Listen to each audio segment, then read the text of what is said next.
Hey everyone, Jordan with Food Bevy here, and super excited for today's conversation. Here is in the space. We know how challenging it is to get on the shelf, but the astronomical challenge after that of actually selling off the shelf.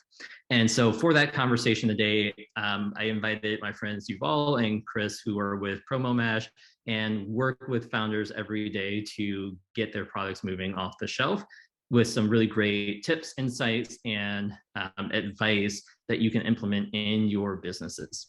So with that, I'd love to kick it off to Yuval and Chris to give a quick intro, and then we'll jump into today's conversation. All right, welcome Food Bevy. My name is Yuval. I'm the CEO and co-founder of Promash. I have Chris, who is my co-founder with me. Say hi, Chris. Hi, Chris. Perfect. It's very predictable. So Chris and I are very excited to speak to a subject that's really near and dear to our hearts.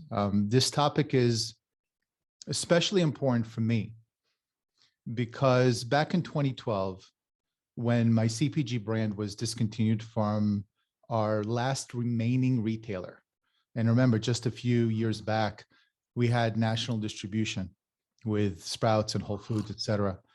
You know, I vowed at that time to never let another CPG brand make the mistakes that I made.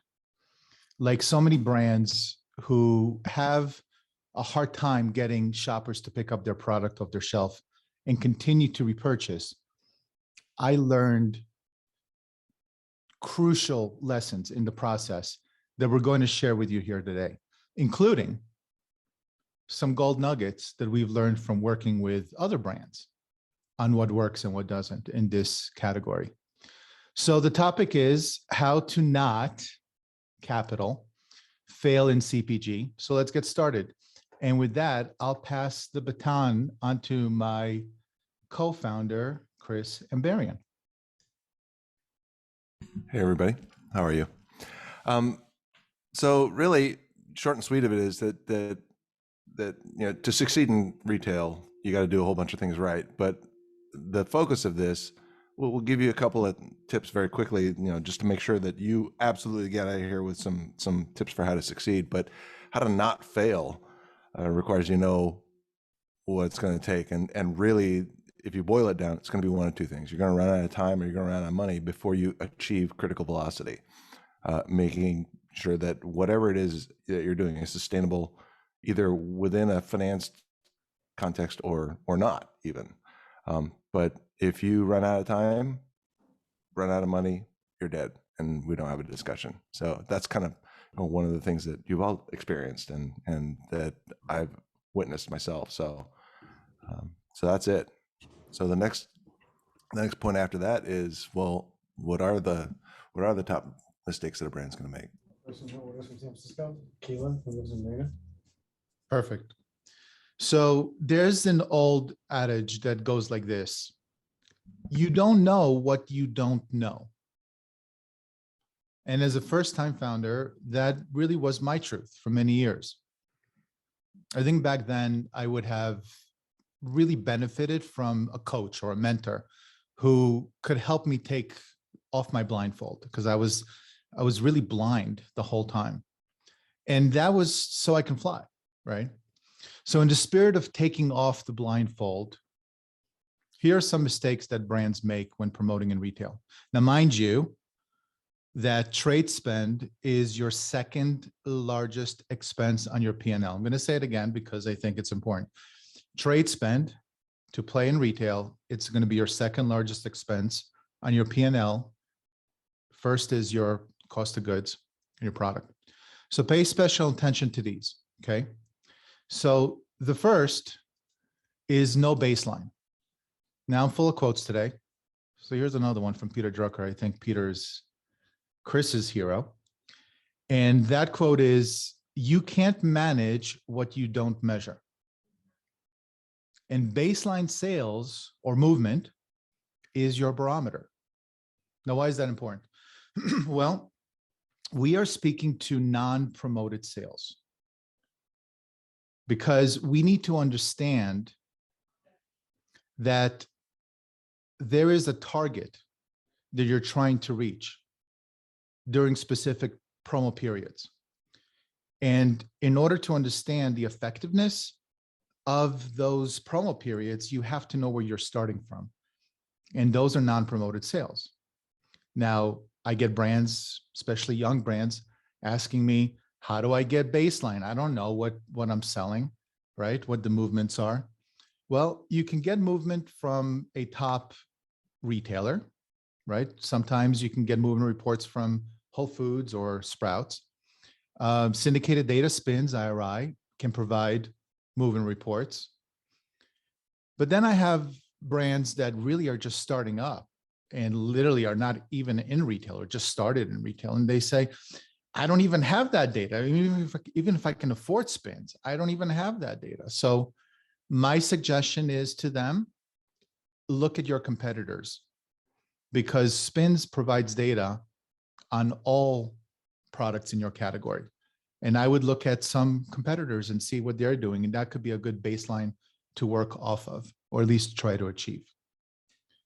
The next is inaccurate lift projections. What I see is sales folks are too ambitious in their projections. Okay, I'll give you an example. Or just too cavalier. Too cavalier. Well, it's always nice to dream big, right? Especially founders. I think founders, entrepreneurs, more than salespeople, have these big dreams of, increased velocity and because they're giving a 20% discount. But I'll give you a good example. So we have a client who projected a 300% lift on their promo. Okay. When their actual lift was actually 15% once it was said and done. So what do you think happened to their trade rate? They projected a 15% trade rate. And guess what happened? It was like 79%. Because they really screwed up on the projection. So inaccurate lift projections are critical to understand. Okay. All right. Next. Failing to understand or consider and account for all charges. When you play in retail, you all of a sudden have this Vegas-like blinking ATM sign on your forehead, right? That flashes for the brokers, the distributors, and the retailers to request support.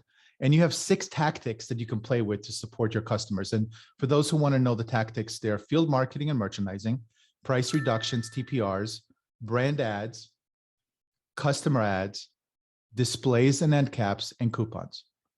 So you got to consider all your account charges.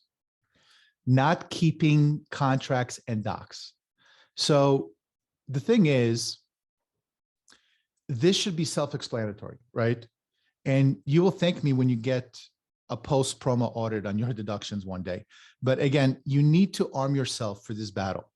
And understanding your contracts is really key to your success. Okay. Actually, I want to go back for a second on failing to understand and account for all charges. This is, again, a real life example. We had a brand that just started with Target. And the consultant to that brand was basically telling them that a promo is going to cost them $5K, right? For that promo period. It's a 2-week period. It ended up, after putting it on our platform and seeing the projections, it ended up costing them 5X, $25K. The founder was like, oh my God, I can't survive by doing these promos. I didn't know. So that's really, really important. Anyway, I just wanted to go back for a second. The next is lack of granularity. Okay, why is this important? Because when you're reviewing your overall P&L with your team, you will notice that there's a section in the expense portion for actual trade spend. And if you don't have the correct granularity, and I mean by customer, by product, by charge, right? Then you are, again, flying blind with limited information. See, 99% of the brands that we work with were aggregating their charges when they first came to us. But, when Chris and I worked with them, we really opened their eyes to the reality of what deductions look like. Okay. And it's a true story. I mean, there's a brand that literally had $70,000 in spoilage for one product with one distributor, and they didn't know it until we started working with them and looking at each granular deduction. And when they found out, they realized that one of their co-packers were sending them, the distributor, product that was not acceptable. The distributor was just sending over deductions and chargebacks. They didn't know about it. So once they understood, they fixed it with a co-packer, and that saved them tens, if not hundreds of thousands of dollars. Well, I love that because that happened to me as well with T-Squares on the chargeback side, because the product wasn't moving as quickly at the retailer. When we finally looked at the numbers, we found 30% of all the product that we sold them, they were charging back to us at cost. And we, had to pay for the product, and we got charged back for many things. So we ended up like losing so much money from that just by not understanding the granularity. Thank you. And don't worry, I'm going to talk about deductions in a bit. I got a lot to say. So hopefully I can do it quickly. But thank you for that.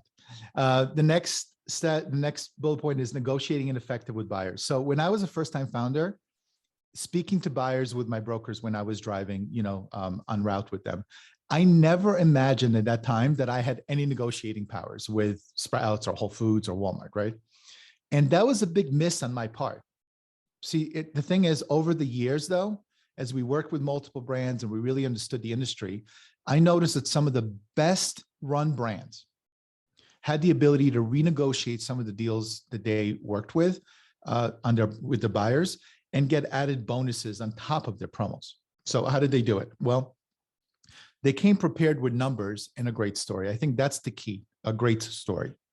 When you have planned projections and they show that you're losing your ass on a specific promo while your customer is making a killing, well, that's a good conversation to be had with the buyer. And if they can't swing the deal on the promo, on the price reduction, because sometimes they can throw in an ad or a display end cap to increase your lift. And that's the key. You're trying to get as many tactics as possible to be able to increase your lift. And those conversations with these buyers can make an enormous impact to your top line revenue, right? Because look, it's a jungle out there and it's not easy. So if you guys are not vigilant about these things, you're going to have a greater chance of failure, and we want you to succeed. So those are the top mistakes that we see brands make. Chris, let's reframe some trade promotions. Really powerful. If you want to identify what's wrong and do something different that's better, you got to understand where you are, in terms of the fundamental thing of like, how are you viewing this thing? And the usual way that we view trade promotion is pretty reactive, probably subconsciously. Most of us are looking at it and reacting, telling our salespeople, go out there, make some friends, kiss some babies, make some deals, bring me deals, and let's grow the business. You're going to react then based on whatever those salespeople have done. If you're giving them specific direction, specific tools, specific information, and telling them what kind of deals that you want them to bring, that's going to be a lot different than just bring us deals and we'll evaluate it. They're going to bring you a deal and say that I'm really excited. We got this promotion we can do, and here it is. And then with lack of any other guidance, you're just going to say, okay, let's do it. And then you end up like the founder that you've all discussed earlier, where she found out that the real costs were 5x and it was a bad deal for her. So we propose a different transformational way of looking at it. So what is that? Can you advance it, Yuval? Sorry. A more powerful way to look at it is kind of like a data geek. Yeah, as you've all mentioned, understand your baseline, understand the effectiveness of each tactic and lift quantitatively, and then go in wielding an integrated data-informed strategy. You're now position of strength. You're now driving the thing. At least you're co-driving it, co-creating it. And then that allows you to go back to our first slide and manage your money so you don't run out of it. You got to see where your money is. I would say that the sensation that a lot of founders seem to have is there's a hole in my bucket and I don't know where it is. I don't know why so much money is leaking out. And then usually somewhere shortly after that, they discover that it's leaking out somewhere in kind of deduction land and accounting, lack of accounting fully for how much promotion is costing them. So next. What can we do to continuously improve that performance? Well, continuously improve implies a direction. You got to know where you're going. And that's a balancing act for the various, dozens of people, 100 people on this call. The objective could be different. There's no, and it's different over time. It's not just that your company is in a different space or category or whatever, but it's when you're first starting out, you're just interested in initial traction. And then, at various points, you might be more interested in growth, more interested in growing awareness of your product, more interested in velocity, or at some point, eventually, the thing that's going to make investors most interested is, are you profitable? And so to throw a measure like ROI, which is good for your investors. They want to know, because that's the I in ROI, isn't it? But that's for them over time. For you, situationally managing month by month, week by week, day by day, you need to know what your situation is and what's the best thing to be looking at. So you got to choose the right objectives. And so relative to the cost of doing business, or kind of a target trade rate gut feel for this, you need to be able to measure to that and decide, okay, here's how much it's costing me to do business. How is that compared to where I expect it to be? And that's ultimately the litmus test that you want to apply here. It's all yours. Thank you. Appreciate it. So this is really important, guys. So pay attention here. Okay. There are 4 questions that I get, or I received over, many years from brands. And they're more of questions on how could we succeed in a specific, way. So here they are. Okay. The first question is, what type of promos perform best for brands? Okay. And the answer is demos, displays, and price reductions. Okay. Remember I told you there are 6 tactics. Out of the 6, demos, displays, and price reductions perform best in store. But if you want the holy grail of promo effectiveness, it's really an end cap display with a yellow sticker and a brand ambassador telling your story and driving traffic to the display or shelf, right? Nothing is going to beat that combo. Also consider a volume discount, okay? Because you can also do a discount where the shopper purchases 1 product, they pay X, but if they purchase 3, as an example, they get a heftier discount, okay? So that's the first question. Second question is, which performs the worst?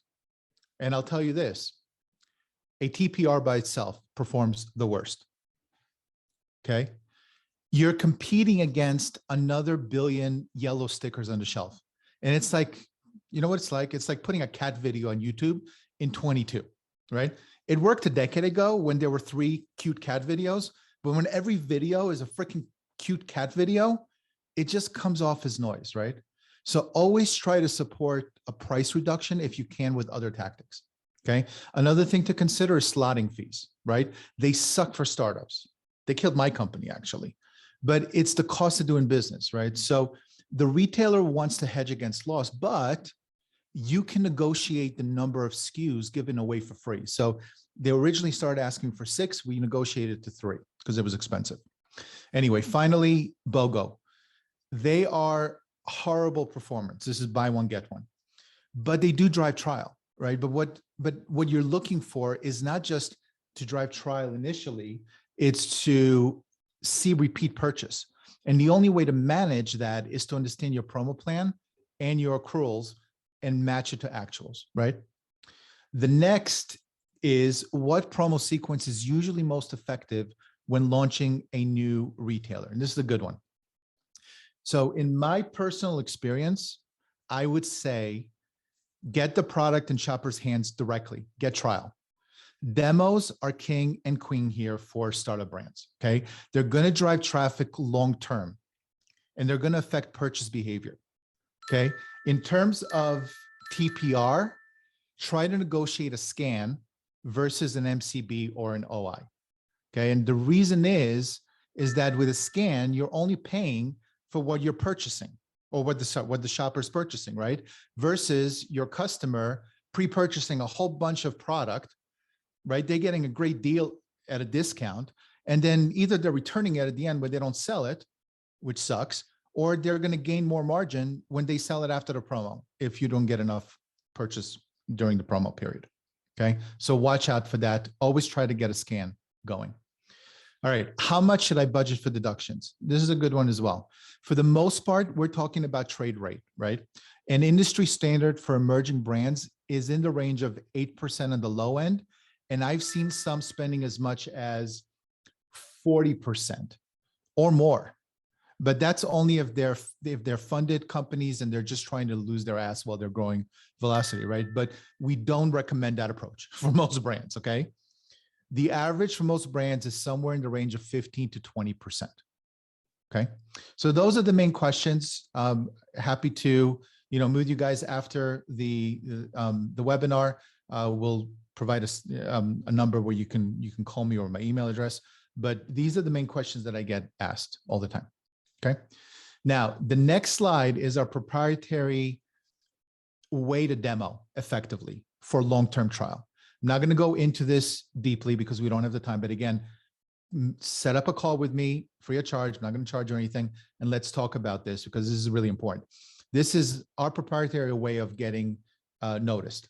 So we're looking at a hook story offer where the table is your hook, just like on Facebook, you have your video or tag or headline. Then the brand ambassador tells your story in 10 to 20 seconds.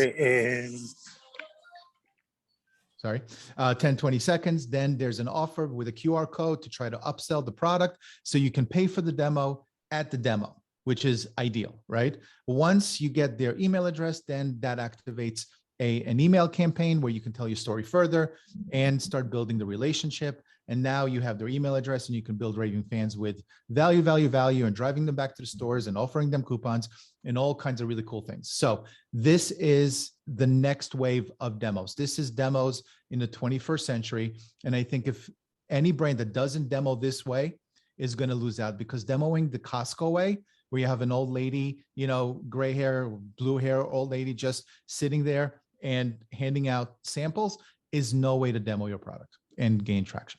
Okay. All right.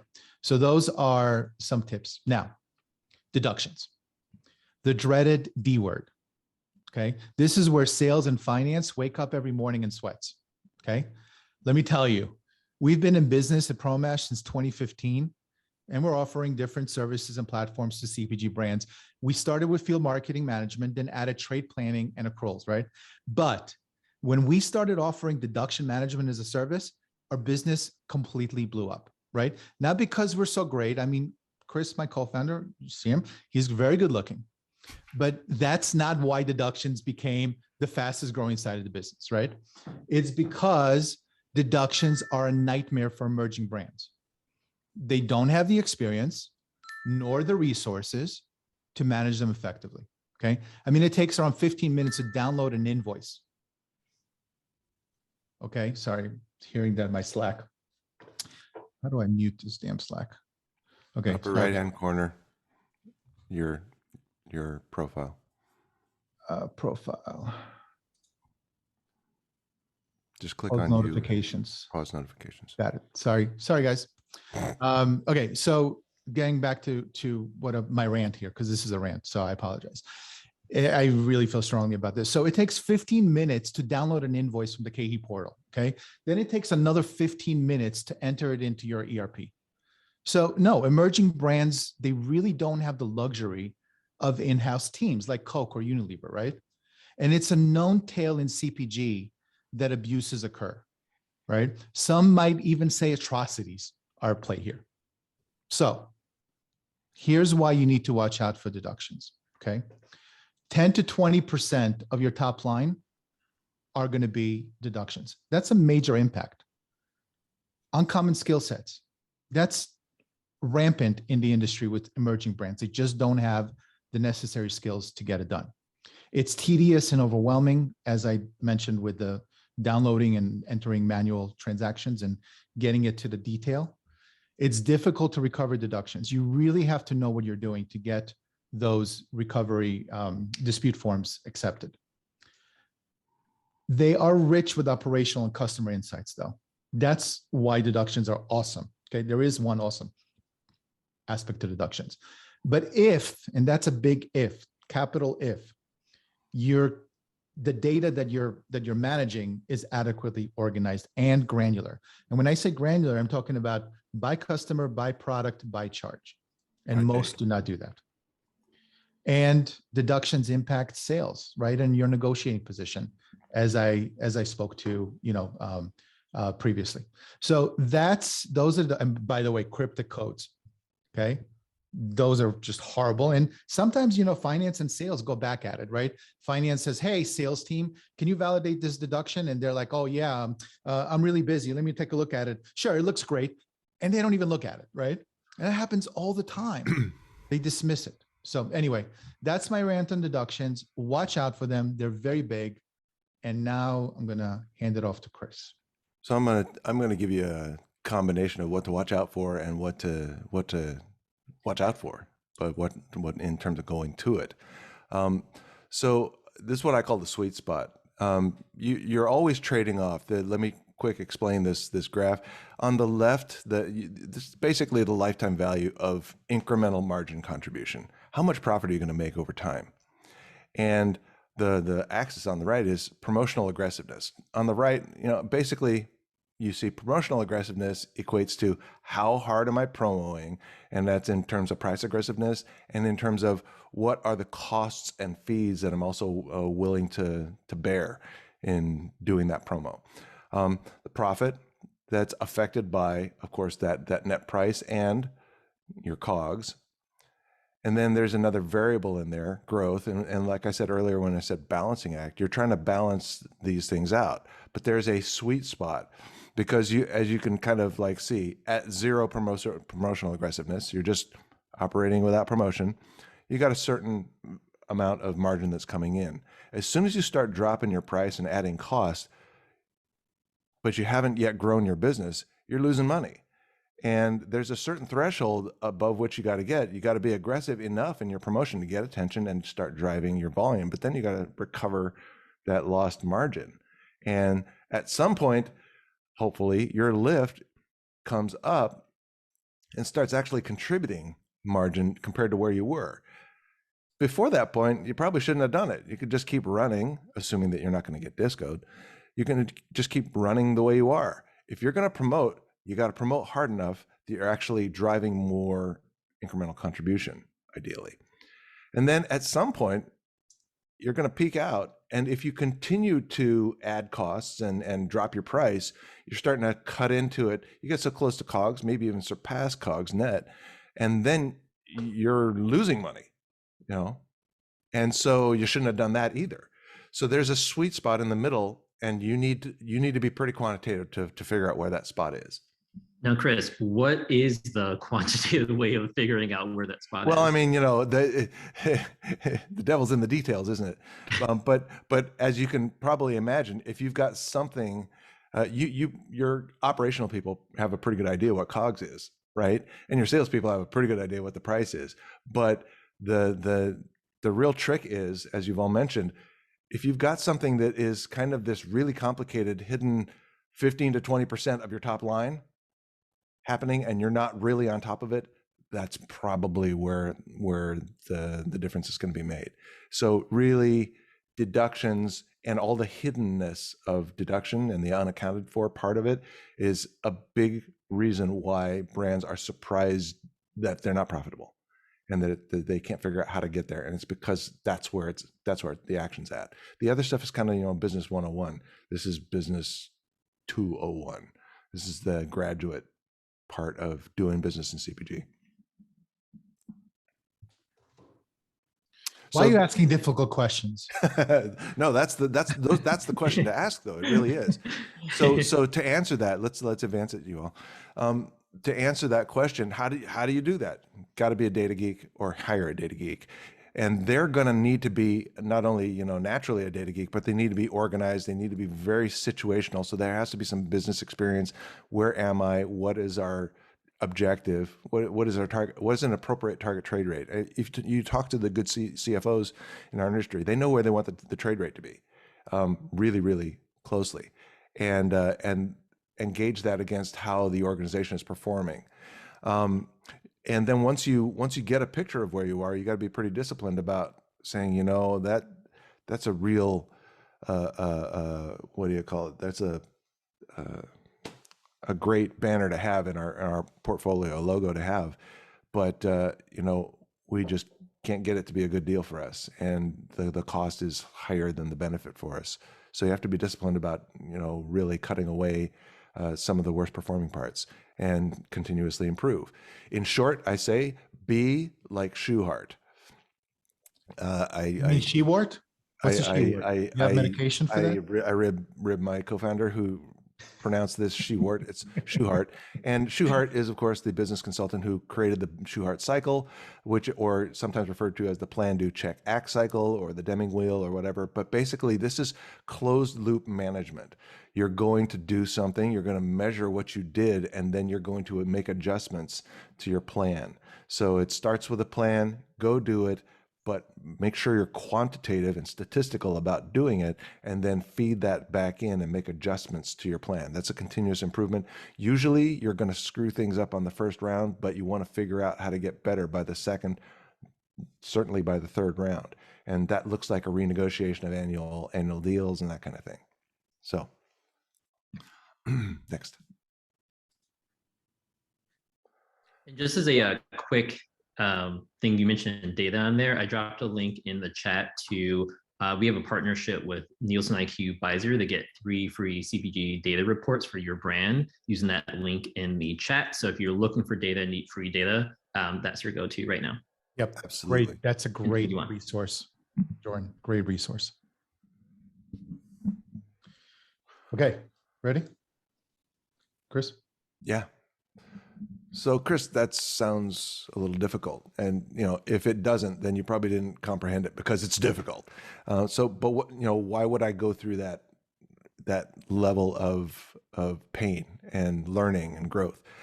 What's the payoff? And I would argue that there are tremendous payoffs in every part of your organization from focusing on this accounting function of deductions. And the first is sales.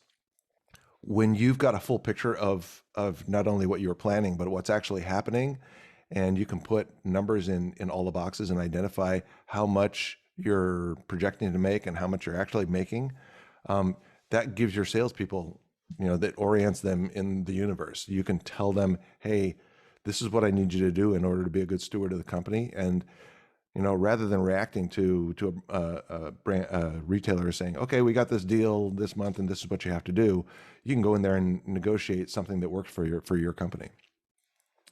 And that is tremendous impact on your profit. You can really squeeze your COGS with your operations people and, maybe make a quarter or 0.5% of difference. You squeeze your salespeople and you can make, 2, 3, 4% relative to the top line. And that makes a tremendous swing in your profitability. The next area is finance. It allows you to be more proactive and more accurately plan your cash, which is one of the things they want to do. And it also allows them to do a better post-mortem analysis of what you've been up to so that they can provide some insights on that. The third area that benefits from this is ops, because you're going to be able, we've given a couple of, I don't need to reiterate, but we've given examples where, you're looking at these post-mortem sales numbers and identifying issues in operations and logistics that can cost you tremendously. So you get to those faster. You don't want to do it at the end of the year. You want to be able to real time do it. And then finally, the C-levels. What do the C-levels do? One of the key areas, key responsibilities of your C team is to make sure that there's enough cash that you can achieve your objectives. Go do the things, put in factories and drive sales and marketing. They need to make sure there's enough cash, and the picture needs to look good enough. And let me tell you, there's no accident between investors having money and them being, smart or dumb. They know what they're doing and they know what they're looking at. And when you as a brand can go to them and say, hey, here's this thing that's 15 or 20% of our top line and we're on top of it, and let me show you some detail, and you're feeding that into your decision process, that gives them great confidence and makes them want to invest in you. Mission accomplished. Mission accomplished.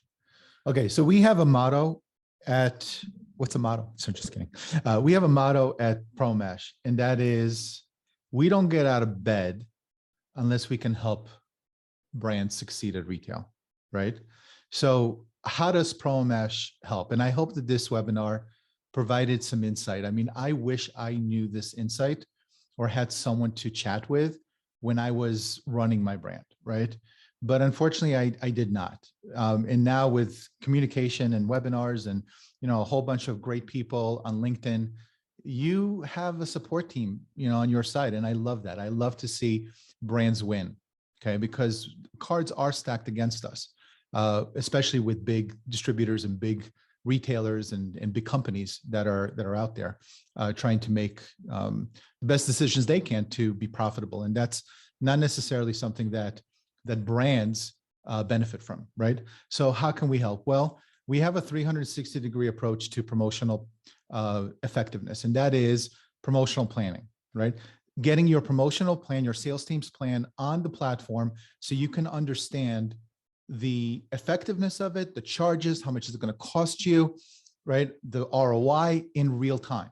Literally with 5 or 6 fields entered, you get to understand that you're going to spend 5 times what your consultant told you you're going to spend, as with the example that I provided earlier, right? So promotional planning, accrual management, understanding of that, right? Deduction management. It's literally the fastest growing part of our business because we are the aspirin to brands' migraines, okay? It is a migraine. Deduction management is a migraine, and we can help because we do the entirety, the digitization, the validation, and the dispute. We go out and our team goes out into the portals, grabs everything. Your team is freed to run your business, right? And then field marketing management, kind of where we started in 2015. And that was managing your brand ambassadors, your merchandisers, your field reps out in the field, scheduling, training, reporting, analysis of those activities, okay? So I don't want to spend too much time here. I just wanted to help everybody here understand how we can help. Now, we have another resource, and that is me or Chris or anybody on my team that's more than willing to spend some time with you guys just to hear you out and answer any questions, okay? No need to do anything on that level. So my email is Yuval, Y-U-V-A-L, at Promash, P-R-O-M-O-M-A-S-H. You should look up Yuval Selik, S-E-L-I-K, on LinkedIn and connect with me because I'm very active on LinkedIn, and you're going to see a lot of insights there and a lot of posts.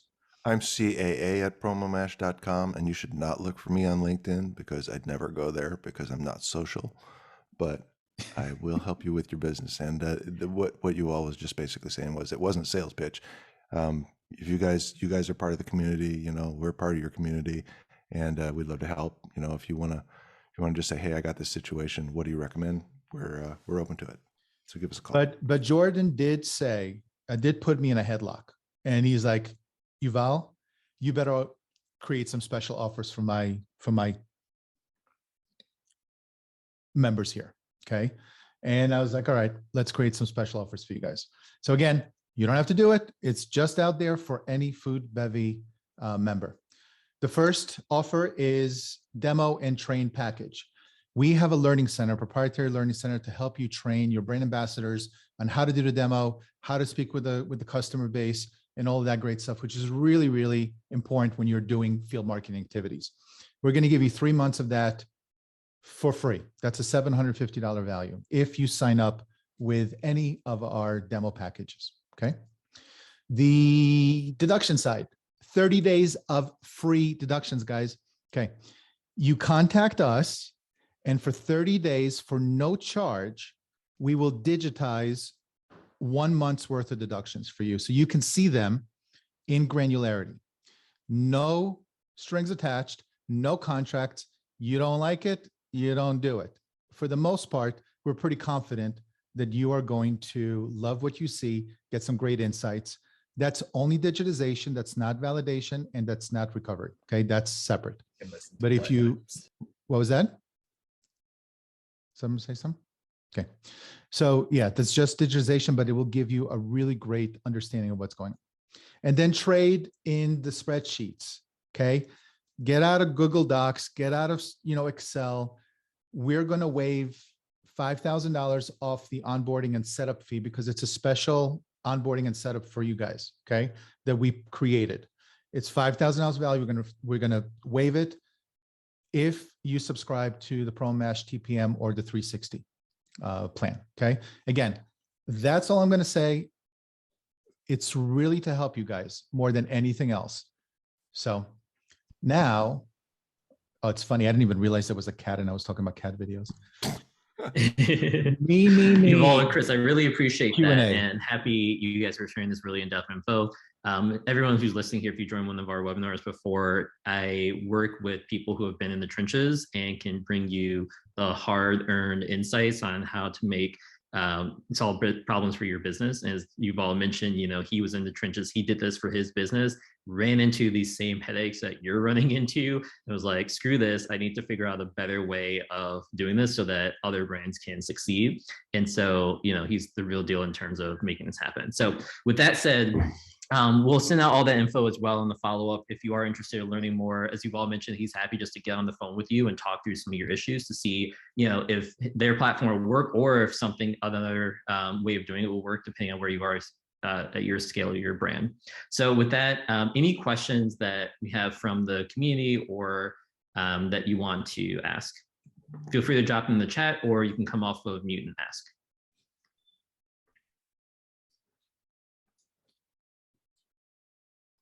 I think there was a question earlier about e-commerce, what we feel about how we feel about e-commerce. A lot of brands that start out, they go to e-commerce. It's just an easier way of launching a product, right? You can get on Amazon, you just open up a Spotify store and wait for those dings to ring on your phone, which is what, my wife Ala does all day long. She gets very excited when there's a ding. But it's a different animal, right? And it's a different cost structure. And I think that, the promos there are limited to sales in a sense. So you can't really do an end cap. You can't, it's just a price reduction. You can't do a demo necessarily. You have some options, but I would say that if you are in retail and online, then I would use social media, right? And even demos to promote both. So once you get somebody within our diagram of how to do a social selling, demo, once you get their QR code activated and you have your email address, now you can send them to online retail when there's a sale. You can send them over to the retail store, brick and mortar, when you're having an event of some sort or a demo. So I would utilize the two. They're really not in opposition. They really should be used in synergy. So that's my take on e-commerce. Yuval, I have a question. Yep. Hey, thank you for your very elaborate discussion here. My question is mainly about, assuming we're just launching 150 stores. Mm-hmm. Great stores, great community, but on the same time having 150 locations, demos, it's almost impossible. Correct. We got away with free fill, I would say, of course, negotiations, but we do want to support them. What is a good way from a buyer perspective to show him, hey, we like doing demos, it's almost impossible. Is it worth to say, okay, let's do demos in 20 locations and then maybe another 20, Or is it better to say, okay, let's do some TPR and because you were mentioning the pairing of those two, and I really love that. Yeah, I would get on a call with the buyer face to face and speak with them, right? As a startup brand, they brought you in for a reason. They brought you in because they believed in you and they want to see you succeed for the most part, right? So how do you succeed? You tell them, look, I have a small budget. I don't have a large budget. I want to support your store. Let's come up with a really good strategy. So I'm willing to do a few demos. Maybe I can afford 10 demos a month. So can we hit your top stores, the velocity stores, 10 demos per month for 3 to 4 months? and try to change it up on a weekly basis. So it's not Monday, Monday, Monday, or Friday, Friday, Friday, because you're getting the same customer base. You want to Sure. get different customer bases throughout the week. So I would do like a Monday, Wednesday, and Friday, 3 months, like 1 month Monday, 1 month Wednesday for 10 stores. So you're not putting a lot of money into it, but you're showing that you're supporting the store. Okay. Once you're supporting the retailer, they're going to be much more apt in giving you, a circular deal or some sort of ad or a poster for a discount or free. Okay. You should, when you're doing the demos, right, you should try to figure out a way to do a price reduction and a scan during the times that you have the demos. It's not easy for small brands. That's why I'm saying it's a jungle out there. And it's really difficult for startups. I know how it is. You have to be resourceful because you don't have the resources. So you have to be resourceful. And usually what I say in the beginning, you bring all your friends, all your family, ex-boyfriends, ex-girlfriends, I don't care. Bring everybody in to do demos with you for free. Right. That's what I would do. Chris does demos really well. If you, I don't know what product you got, but if you have anything. Chris, do you want to be my ex-boyfriend? Oh, there you go. Trust me, you don't want that. Yeah, But you actually don't want that, Tom. So what I would add to what you've all said is, and this is, I think, something everybody on the call can relate to, because it is so hard and it is so expensive. But the thing that's going, this applies to the e-commerce comment as well. This is marketing. And the point of it is you have to stand out from all the noise because there's a lot of other people trying to get done in that space, the same thing you're doing. So it's really one of the measures of you succeeding is you having a great product. Another is that you're going to be operationally excellent. But marketing is about creatively getting above that noise in as efficient a way as possible. If you just take out 10 Super Bowl ads, then you're going to get the job done. You're going to drive awareness, but it wasn't really cost effective, right? And so when you are negotiating with that buyer and you're saying, hey, I'm going to support the store, I wouldn't be so clinical about, okay, I can do 10 demos per month in these many locations, blah, blah, blah. Because really 3 times more impact will occur if you focus on the quality of that demo or the quality of your display and making sure that you're coordinating the schedules, because those are really going to multiply the productiveness of your spend, your dollar spend. So you've got to, as a founder, you've got to go get the money to operate, whether it's mortgaging your house or whatever, or getting investors. But then once you've done that, it's not just, hey, how many locations? It's how productive am I at that location? And one of the things that I liked about Yuval's meteoric rise before the meteoric fall was that they were doing the demos themselves. And that teaches you a lot. It teaches you a lot about what works and how to train your demo staff. That would be one example. And it teaches you what the important thing is, which is to drive trial. So ultimately, end of the day, our marketing job is to drive trial as cost efficiently as possible, to rise above the noise as cost efficiently as possible. So the one thing I heard from you is the numbers side of what supporting a store means. But really what's going to make the difference for you is measuring how effective you are as you go do those things. So it's kind of like 2 dimensions of the and that's a great point, both of those, right? Like when you start at those 10 test stores, it also gives you the latitude to figure out what process works, because every chain is going to be different and the customers are there. So if you can figure out the formula that's like, as you mentioned, we do demos, we have a TPR, we're doing scans. I've even talked to brands about doing their own coupon programs where, at a demo, you can just have a customer like text you and you'll Venmo them the cost of the product if they send you a picture of the receipt. Like you can do that stuff for really cheap as well, as a small company. So I think definitely do all those. And then that also kind of begs the question, I guess, got another private message, but how long should you expect until you see a return on investment from promo activity? Is it a week, 3 months, or a So year? I'll take that. But before I answer that, and Yeah. Chris can also answer, I want to give out another free gift. So, Tal, demoing, there's no better way of learning how to demo and create trial than a bearded man trying to sell skincare to ladies at Whole Foods. Okay. Premium skincare. And I've done that for probably 5 years. Okay. I see another hand. I've done it for 5 years. And what it teaches you is that the number one most important aspect to demoing is not selling the product, especially when you start. It's gaining the insight from your customers on how they feel about your product. Are they going to repurchase? What the packaging looks like? Who are they? And that's what we do well with Promash is we collect the reporting and we can analyze it, right?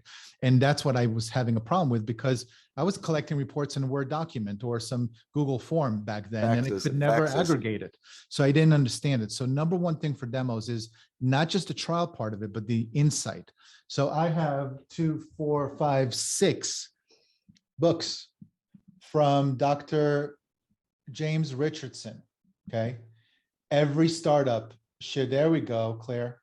Every startup should have this book, should read this book, because it tells you or shows you how to ramp your velocity, okay? The first 6 people that reach out to me at yuval@promash.com will get a book mailed to them, okay? So the first 6 people, YUVAL, @promomash.com is going to be in the chat. Angela is going to put it in. I'm sorry if you're this number 7th, I don't have another book. You can go on Amazon and purchase, but I have 6 books. So I appreciate it. Jordan, that was a really good question, good point. And the other thing that I would suggest, about not only you learning what works when you're starting out and doing it very hands-on yourself. The other thing is that the store, when you are effective and you gain real traction there, it's kind of like they do your marketing for you. That buyer is gonna support you more when they see what's possible in the few stores where you really focused and you got it done right and you figured out what to do. Then they're going to pick the ball up and run with it after that more, and other than you being an anonymous, And to answer your question, how long does it take? It takes a lifetime really to start seeing results. It's never going to be a week. You might see ups and downs, and it's really a long-term strategy. Demos are effective when done consistently, like anything else, right? As entrepreneurs, we know that to create or birth something is daily excruciating, work done consistently with action, right? And that's what you need to do. You need to look at a promo and see if it works. Some will work, some won't. Remember, 70% of promos are not profitable in retail. That's a statistic that nobody likes to hear, but that's the case. We prove it every single day when a brand goes on our platform, puts a promo plan, and is shocked. I mean, I've never seen so many VP sales, with their, hands on their forehead, surprised that their promos are not effective. That BOGO, right? They were making 13 cents a case. From originally $16 a case, they were making 13 cents a case. And they were like, no, the math is wrong. No, the math is not wrong. You're giving a buy one, get one offer list price of a MSRP, right? And paying for it off of a wholesale price. You're going to pay through your, so that's the point, is you need to understand the financials and then you need to manage it over time. If you're just going to look at it from a specific viewpoint, you're never going to be able to win, because some might be successful and some might not. You're trying to find that sweet spot, as Chris was speaking to. So that's the answer. And it truly is there's an art aspect of doing this, because the objective of you promoting hard up front is that at some point it takes off and you reap the benefit of it. It's coming in automatically, and you're not paying 50% of your top line on marketing and promotion, because there's no business that's going to sustain that. But everyone from Coke on down knows that if you get them when they're young, you get them early on in the process, and they become a lifetime customer, then that's when you're making it up. So you just don't want to wake up one day 5 years from now and realize that you're still having to promote hard to the people that you were promoting hard to 5 years ago. It means you're not winning, and you want to cut bait. But if you can kind of demonstrate, and you have to have this seed customer, if you can demonstrate that you promote to this person and then they become a loyal customer, and they don't just buy when you're on BOGO, they buy when you're going to make some money on this, then that's a good business to be in. And you want to be, when I said be disciplined earlier, that's one of the things you want to be disciplined. Don't kid yourself. You really need to see that what I'm doing is ultimately going to be profitable. Because if you don't figure it out, somebody sizing up your company for purchase is going to, and they're going to say, I'm not taking this deal because it's not going to be profitable for me. I love that, Chris. Yeah, and as you know, like a lot of this stuff, you have numbers flying in, and if you're not measuring what's going on, I guarantee you're going to be losing money, because there's going to be a ton of inefficiencies baked in. So you need to understand that baseline and what Absolutely. The promos are doing or not doing for you. And I would, partner up amongst your, create a little 3, 4, 5 founder community that you guys bounce these things off of each other and kind of like sanity check each other and hold each other accountable to not kid yourselves, because we need support, but we also need, that honest friend who's going to say, oh, dude, you need to look at it this way. Yeah, I'm going to echo Chris. I think the number one tip that I have for startups, literally the number one tip, and I'm not even talking about startups, I'm talking about up to a $25 million to maybe $30 million brand, in which case you pretty much don't know what you're dealing with or you're doing by that time. You really have to be at around 50 million and above to understand retail as effectively as, the pros do. So until you're there, the best thing you can do is create a community. LinkedIn is awesome. Okay. Connect with me on LinkedIn. I'll connect you with anyone that you need, right? I have a pretty large network. I'll connect you if you need with buyers or, other founders or whatever it is. You got to build community. I didn't have that in 2005. LinkedIn really didn't exist back then. So I wasn't able to connect. I was on my own. So it was lonely at the top. And I really believe that if you guys find the right people and even competitors, they're willing to help you. Believe me, they're willing to help you, because if we don't get together as a group, we're never going to win against the big, monsters out there. I absolutely love that, Yuval. And I think that's the best tip to end on. So and thanks so much, Yuval, for creating that community, by the way. Yeah, of course. And that's my whole goal as well in building Food Bevy. So Yuval, Chris, thanks so much. As a reminder, I will be sending out the recording and a copy of the slides for everyone who's attended. So keep an eye out for that. If you don't receive it, shoot me an email. I'm happy to forward that on to you. Thanks so much, everyone. Have a great rest of your Friday and have a great weekend. Thank you, everyone. Have a great weekend.